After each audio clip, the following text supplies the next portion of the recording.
আমারে এটা কি শাস্তি দিলে? কেঁদো না বাবা। এবার মারা গেলেন আমাদের গল্প নাটকের অন্যতম পরিচিত মুখ ফাহাদ ও সামিরের মা আঞ্জুমা বেগম।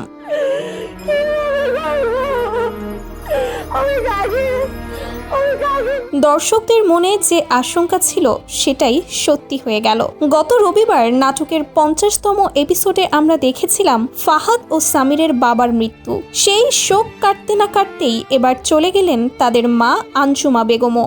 এই দুটি চরিত্র শুধু পর্দার মুখ ছিলেন না, এই নাটকের গল্পের একটা বড় অংশই আবর্তিত হয়েছে তাদের ঘিরে। তাদের উপস্থিতি, তাদের সংসার, তাদের দুই ছেলেকে নিয়ে তাদের স্বপ্ন, এই সব মিলিয়েই আমাদের গল্প দর্শকদের এতটা কাছের হয়ে উঠেছিল।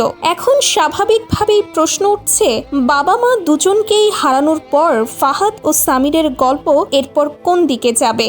অনেক দর্শক অনুমান করছেন পরবর্তী পর্বগুলোতে হয়তো দুই ভাই ঢাকায় চলে যাবেন এবং সেখান থেকেই শুরু হবে গল্পের নতুন অধ্যায়। তবে এটি সত্যিই হবে কিনা সেটা জানতে আমাদের আগামী সপ্তাহের এপিসোড পর্যন্ত অপেক্ষা করতে হবে। আপনার কি মনে হচ্ছে ফাহাদ ও সামিরের গল্প এরপর কোন পথে যাবে? নিচে কমেন্টে জানান।